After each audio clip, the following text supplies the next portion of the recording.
Bonjour tous les étudiants de la classe des maths en 8e année avec Monsieur McTavish. Aujourd'hui, on parle des racines carrées et aussi des nombres carrés. Je vous rappelle que nos buts d'apprentissage pendant cette unité, le premier but d'apprentissage, c'est démontrer une compréhension de carrés parfaits et de racines carrées de façon concrète, imagée et symbolique. Concrète avec des carreaux. Imagé comme un dessin sur du papier quadrillé et symbolique avec des chiffres et des nombres. Alors, la question aujourd'hui, c'est comment déterminer la racine carrée d'un nombre si on a de la difficulté à trouver ses facteurs. Par exemple, un nombre qui est très grand, comme 529 ou 324, les nombres à trois chiffres. Comment peut-on trouver si ou pas c'est une racine carrée? Alors, je vais vous montrer une stratégie aujourd'hui qui s'appelle l'arbre des facteurs. C'est une factorisation en nombres premiers et je vais vous démontrer ça avec le chiffre 324. Alors, 324. La stratégie ici, avec la factorisation, c'est de juste commencer à le décomposer. Par exemple, 324 peut être divisé par 2.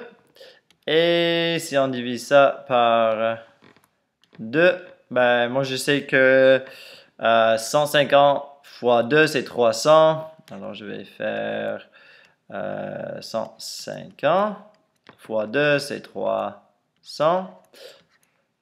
324 moins 300, c'est 24. 24 divisé par 2, c'est 12. 12 fois 2, c'est 24. Là, on n'a pas de reste. Et 162.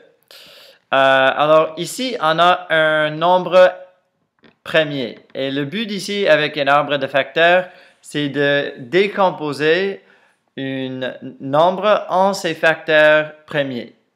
Alors, par exemple, on va continuer ici. 2 fois 162 égale à 324. Je ne peux plus décomposer 2. Je ne veux pas jouer avec 1 ou 324. Je ne vais pas utiliser des nombres plus bas que 2. Mais 162 peut être décomposé au moins une autre fois. Je peux commencer peut-être 162. Mais je peux essayer 2 une autre fois. Je sais que ça se divise par 2 une autre fois. Alors, je vais faire ça.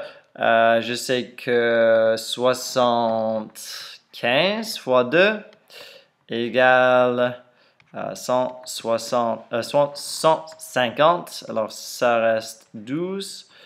Et 6 fois 2 égale 12. Là, on n'a plus de reste. Alors, c'est 81. 81 peut être décortiqué. On sait que c'est 9 fois 9. Alors, ici, remarquez que 2 fois 2 fois 81, c'est 324. Et si on descend les 2 ici, 2 ici fois 2 ici, fois 9, fois 9, ça égale aussi à 324. On continue parce qu'on va jusqu'au nombre premier. On a 2 ici, fois 2. Et 9 peut se diviser en 3 fois 3. Et 9 ici peut se diviser en 3 fois 3. Alors, ici, on a que des nombres premiers. On ne peut plus les décomposer. Et la dernière étape ici, c'est de voir qu'est-ce qui est la racine carrée. Mais vous savez qu'un nombre carré, c'est le produit d'un nombre multiplié par lui-même. Alors, le but ici, ce serait de voir si on peut diviser cette expression ici en deux parties égales. Par exemple, je peux écrire ceci, je vais écrire 2 ici et 2 ici. Alors, je prends ça et je peux prendre 3 et 3. Ça, c'est fois 3. Ou c'est les fois 3. Fois 3. Je prends ça. Je fais fois 3 une autre fois. Je prends ça et je fais fois 3 une autre fois ici. Alors, 2 fois 3 fois 3 fois 2 fois 3 fois 3 égale à 324. Et ça, c'est 2 fois 3, ça, c'est 9. Alors, 18 fois 18 égale à 324. Alors, la racine carrée de 324 égale à 18. Alors, un autre nom pour ça, c'est la factorisation première. Alors, vous pouvez utiliser ceci pour trouver les racines carrées. Aussi, vous pouvez utiliser ceci pour vérifier si un nombre est une racine carrée, un carré parfait ou non. Si vous ne pouvez pas diviser ceci en deux parties égales, ça veut dire que ce n'est pas un nombre carré. Alors, je vais changer en anglais pour terminer l'épisode. So, this episode was all about square roots and perfect squares.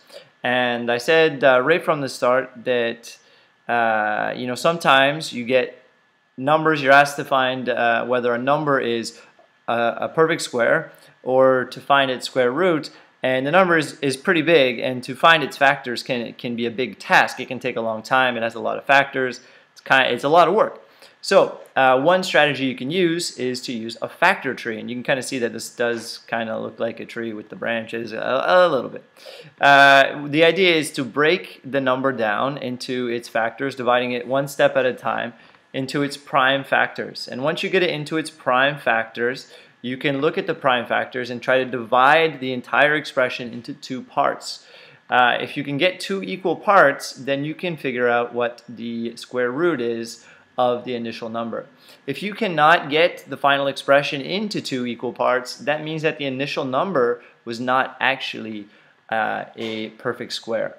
Don't forget that the symbol for perfect square, I could write this as 18 squared is 324, or 18 au carré égale à 324.